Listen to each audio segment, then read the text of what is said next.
Good morning, everyone. I'm Deborah Kafoury, your Multnomah County Chair.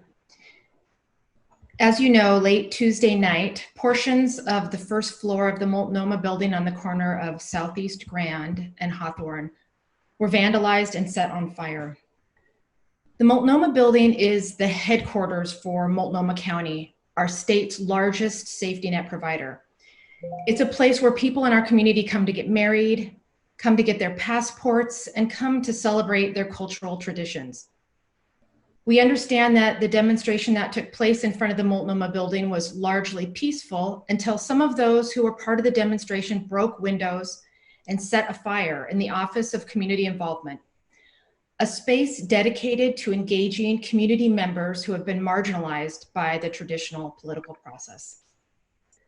I am incredibly relieved that nobody was in the building at the time. The broken glass, smoke, and water is limited to the first floor, where since COVID-19, much of our region's personal protective equipment stock is being collected to be distributed to our hospitals and to our community members.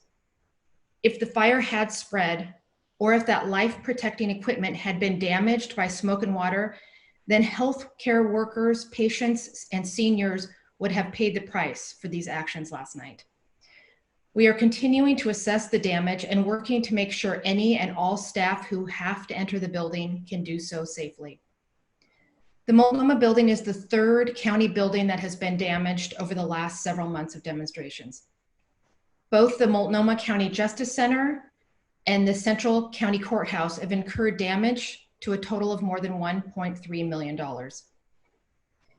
Before I continue, I want to pause and speak directly to the county employees who have been serving our community throughout this pandemic and over the last 82 nights of protests, especially those who are working in our medical and behavioral health programs in the Justice Center, in corrections, and in domestic violence services.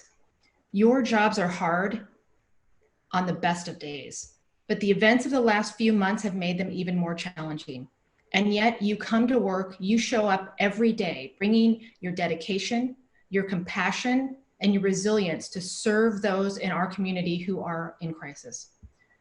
So much of what the county does is focused on promoting the dignity, rights, and well-being of every Multnomah County resident, but especially those who are too often overlooked or underserved. Helping people get through a crisis and build toward a more hopeful future is at the heart of what Multnomah County does. We know that we are experiencing two pandemics in this country, COVID and systemic racism. And I want to be clear, we are fighting them both. Inequitable access to healthcare and economic disparities have placed our Black, Indigenous, and Latinx communities and all communities of color at a greater risk of becoming infected and experiencing more severe impacts from this virus. That's why Multnomah County's COVID-19 response has centered the needs of our communities of color. That shows up in how we hire for emergency positions. It shows up in the organizations with whom we are partnering and the policy changes and budget decisions that we've made over the past 6 months. We are also in a moment in history where we as a community are seeking sweeping and transformative change in our criminal justice and safety systems. And I am committed to building a system focused on equity, diversion, restoration, and support. And at the same time, we know we must equally focus on the upstream investments that can change the future for thousands of children and families. That's housing, that's employment, and that's healthcare. We know that we have a lot of work to do. This county has been part of a violent and tragic history of oppression. We know the kind of community we want to become and that we can become, and I am committed to doing the work that it requires to achieve transformational change. Our community needs to work with us, and that includes those who have been protesting for weeks to demand racial justice, police accountability, and a more equitable society. Multnomah County is committed to the reimagination, the reflection, and the hard work that it's going to take to get us there. And we can do that when we work together. Thank you.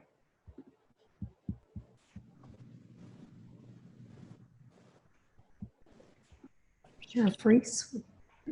Thank you, Chair Kafoury. And I want to start by saying the Sheriff's Office strongly supports the right of people in our community to peacefully demonstrate. Our deputies have participated in marches against oppression and racism. Making transformational changes to our local criminal justice system is a top priority of mine, and we're working daily with our community partners, civic leaders, and service providers to provide and build a safe, equitable, and accountable public safety system that we can all be proud of in Multnomah County. However, criminal activity under the guise of peaceful protests should never be tolerated. A line is crossed when peaceful protests become violent. The unprovoked actions by those who engaged in criminal behavior last night is reprehensible. The damage and destruction, profane and hate-filled graffiti, and setting fire to public buildings is simply violence. It serves no legitimate purpose. It does nothing to solve the problems and issues that our community is facing. As Chair Kafoury said, the Multnomah Building is a hub for public services. It's ground zero for our battle in the fight against COVID-19, where the county's information center is housed and where PPE is stored and distributed. Communications are distributed throughout the county, across the region, and these services were all interrupted by the activities last night. Our investigations unit, along with our agency partners, are reviewing video and other evidence to identify suspects who engaged in criminal activity last night so that we can hold them accountable for their actions. In closing, I want to thank the Portland Police Bureau for their swift and professional response to last night's criminal acts, and I condemn the pattern of violence occurring nightly in our neighborhoods. Thank you. Thank you, Chair Kafoury and Sheriff Reese. I'm going to now open it up to reporters' questions. We would ask you to respect the other members of the media here and ask one at a time. If you'd unmute yourself and go ahead, and we'll follow up with any unanswered questions. Go ahead. Sheriff Reese, this is Maxine Bernstein from the Oregonian. We're at the, I think, 82nd or 83rd consecutive night. You said you condemn the pattern of violence that's occurring in our neighborhoods. What do you think needs to be done to stop this? What can be done? Well, honestly, if I had an easy answer to that, I would have shared it with our agency partners and probably bottled it and sold it across the United States, because cities everywhere are facing these challenges. And it's not easy. I think that all of us have a responsibility for public safety in our community, and not just the Portland Police Bureau. We all should be condemning the violence that's occurring, the damage to public safety facilities, the assaults against community members and the police, and supporting our law enforcement professionals as they try and deal with these violent criminal activities that are occurring. We support the right of people to peacefully protest in our community. I took an oath to uphold those rights, and I take that very strongly. And we're going to do everything we can to keep our community safe, to keep the peace, and to allow people to engage in peaceful protests. That's probably one of the most challenging things in policing right now to do. And I really respect the hard work of our deputy sheriffs, the Portland police officers, and our Oregon State troopers in keeping the peace in our community. I have a question for Deborah. Deborah, can you hear me? Yes. Okay, great. I don't know if you guys had one of these before in the 83 days since these protests began. Have you come out and condemned the violence? And is this the first time that a building, it seems to me, the first time a building that's not connected directly to the police has been attacked? And what do you make of that? What I make of it is that there are a lot of people who are frustrated, and I understand the frustration, and I understand the need for transformational change, especially in the criminal justice system. And I've heard it time and time again from community leaders. And I urge the community to work together to help us change the system. Protests help drive change, but they are not an end in and of themselves. Mike, Reese, real quick question for you. One of the guys who was arrested last night was just arrested a week earlier. It seems like it's just a revolving door. These guys don't see any consequences for their actions. I'd like to get your take on that these people are just being let out immediately to just go back out and do the same thing again a week later if they want. Well, I'm not familiar with the arrests that were made last night. I know that 2 people were arrested, but I don't know the charges or the circumstances or the previous charges the person faced. Certainly in our community, we have processes for folks that are being arrested. They have the right to bail in our system, as well as the right to being released on their own recognizance, particularly when we're arresting people on low-level criminal charges. Again, I'm not sure what they were arrested for last night, but if it were low-level criminal charges, then they're going to be released on their own recognizance, likely to face arraignment and accountability later as the district attorney files charges and the courts adjudicate the matter. So the court system is working. I think our one of the challenges we've had here in Multnomah County is that the Justice Center, the attacks on the Justice Center, particularly in that first May 29th and that first week of protests, the damage that was done to the Justice Center has kept the courts from having out of custody arraignments, because that is where our arraignment courts are located. So unfortunately, there's been disruptions because of the damage done to the Justice Center. There's been disruption to our criminal justice processes. There isn't the adjudication on a lot of matters, not just protest matters, but when community members are seeking access to victim services, the Justice Center is a location where those services are located. The courts have arraignment courts there, and then the Portland Police Bureau and the Sheriff's Office have our staff located there to provide public safety needs. I'm Gordon at KGW. If I could ask a question of Chair Kafoury. Chair Kafoury, Sheriff Reese spoke a little more directly to those who are doing damage, setting fires, breaking windows. Would you do that as well? What do you have to say directly to those who hurt the building last night and have done damage in the past? Well, what I would say is that what happened last night at the Multnomah building does not help us move the work forward and create the change that people are demanding. I have been and will continue to work with community leaders and organizations to take tangible steps that advance the work that we need to do to address inequities and injustices. And we need the community's involvement, but attacking the community involvement office and burning it is not helpful. Thanks. Thank you for that. And if I could ask Sheriff Reese just a quick question as well. Sheriff, you were asked, what can you do about this? What can change? Is there any kind of strategy that allows something to be stopped before it starts? I mean, that seems to be the problem. We have these protests, and then down the road late at night, a smaller group starts doing damage. Can't that be shut down? And isn't there any strategy to shut that down before it starts? Well, I think we saw last night the Portland Police Bureau respond swiftly and professionally once the fires were started and entry was made into the facility. Before that, it was largely a peaceful protest where people were in the street and engaged in relatively peaceful activities. And then it escalated into violence, and the Police Bureau responded appropriately to that. Again, these are events that are incredibly challenging for the police. We have to be fair and consistent in how we apply the law, so we're treating everybody the same. We have to be proportional in our response to the violence.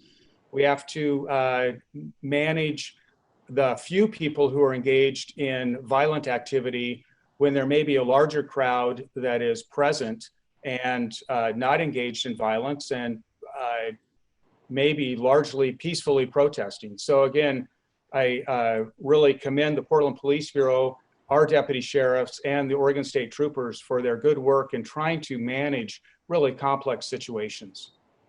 Sheriff Reese, this is Alex Zielinski with the Portland Mercury.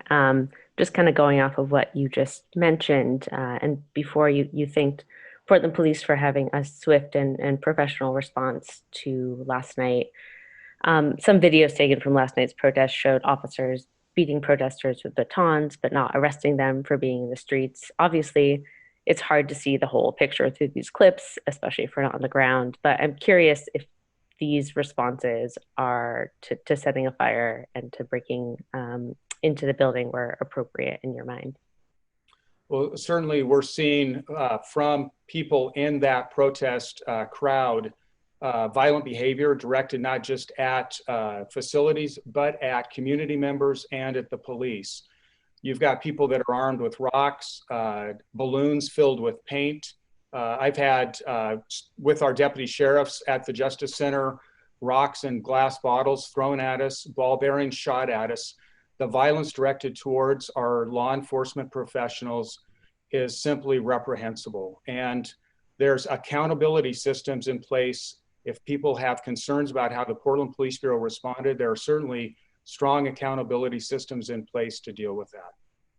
Sheriff Reese, Zane Sparling with the Portland Tribune.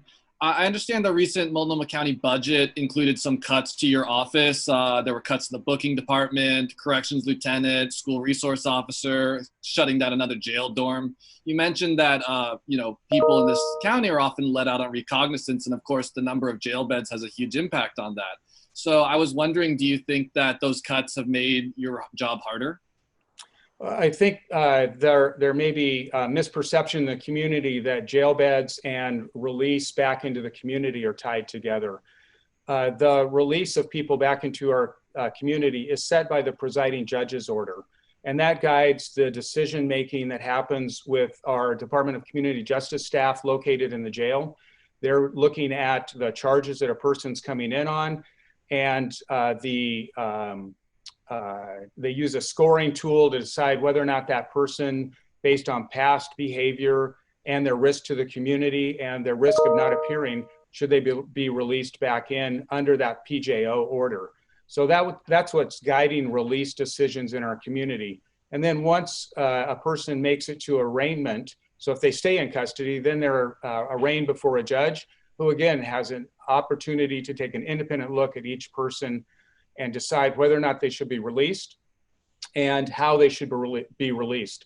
We support the pretrial release supervision program. So often judges will release people back into the community with some sort of supervision mechanism in place. And again, we're a part of that along with our partners at the courts and Department of Community Justice. Thank you, Sheriff. I'm just curious, do you support the cuts? I know the protesters would probably like the Multnomah County Sheriff's Office to be cut much more. Well, I think it's really challenging to look at reducing our public safety systems, particularly our jail systems in a pandemic. We're trying to create safe housing for everyone in custody. We've actually spread people out in our housing modules so that they have more physical distance between them. We're working closely with the chair's office on finding that right balance. Sheriff Reese, this is Sarah Hurwitz with Channel 12. Thank you so much for handling all of these questions thrown at you. I'm curious, does this change your approach at all? The Sheriff's Department's approach in handling these protests now with the county building that's been targeted? The short answer is no. We're focused on protecting the adults in custody and the staff that work with them, providing rehabilitative services at the Justice Center, and then working with the Portland Police Bureau to ensure the safety of our public safety buildings in the downtown core area. As the chair mentioned, the Multnomah County Courthouse has come under attack, as well as the Hatfield Courthouse. We're working with system partners on creating a safe space there, particularly for occupied buildings like the Justice Center, where we have a moral obligation and a legal obligation to protect the adults in custody and the staff that work there. Sheriff, it's Joe English from KATU. Are citizens simply to expect that protesters and rioters get to go wherever they want, do whatever they want in the name of protest? And the second side to that question, what kind of reconnaissance is being done, if any? I know you can't give away your secrets, but what kind of prep work is being done to perhaps stop this before it happens? Well, again, I think the easy answer to that is that we as a community support the right of people to engage in peaceful, lawful protests. I think that's a hallmark of a healthy democracy, when people can express their voices and their concerns about a variety of issues, whether it's a labor protest, an issue at a school, or a march against government. We support the right of people to engage in those peaceful protests. It's challenging work. Often there are protests almost every day in Portland, and often they need no police interaction. They're able to manage those events safely, and the police may not even be aware that they're occurring when there is a need for public safety to be present. So often we will get people that want to engage in a demonstration calling us and asking for assistance in creating a safe space, so stopping traffic from flowing into that area. We're there to assist them and protect them. In other times, when there is the possibility of criminal activity, we're there to maintain the safety of our entire community and balance the competing rights that we enjoy in our community. As I said earlier, it's really complicated work.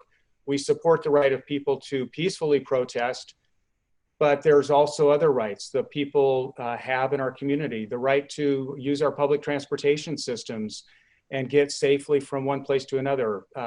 It's incredibly challenging work, and we're committed to doing everything we can to keep the peace and working within community values and expectations on how we do that. Sheriff, So I think we have time for about 2 more questions. Go ahead. Yeah, a question for the sheriff. I mean, based on night after night of violence, why wouldn't law enforcement be taking preemptive action?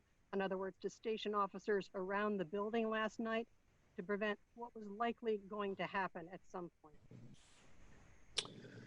That's a good question. I know that the Portland Police Bureau has limited resources, and they're not, the people that are engaged in the criminal activity last night are not sharing with the Portland Police or the Multnomah County Sheriff's Office which building they're going to attack that night.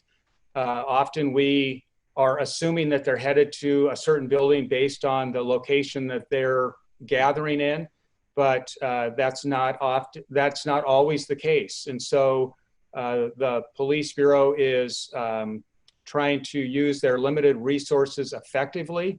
Some of that is simply being responsive to the fact that each night is different. We don't know necessarily who's going to be participating, what their intent is, and whether or not they'll engage in criminal activity until they actually engage in that criminal activity. So they're taking an approach that allows for peaceful protests, but when criminal activity begins to happen, then they're going to step in and do everything they can to protect people and property from damage. Hi, this is for either the chair or the sheriff. If you can talk more about exactly what damage occurred inside the building, and was the lobby open for business at all? Has it been open to the public or staff in the last month or so? And the 1.3 million, did that include the damage from last night? We're still assessing the extent of last night's damage. The building has not been open to the public. It has been open for essential employees, and it's also been the place where some of our emergency operations staff are working. As I said, we have been stocking and stockpiling personal protective equipment, PPE, in that location, and that's being distributed to community organizations and to healthcare and hospitals. The 1.3 million, it's my understanding that does not yet include the damage from last night, as we are still trying to assess the financial impacts of that. And I don't know, Sheriff Reese, if you have any other details on the damage that occurred last night. I do not. We're happy to follow up with you, Max, as we learn more.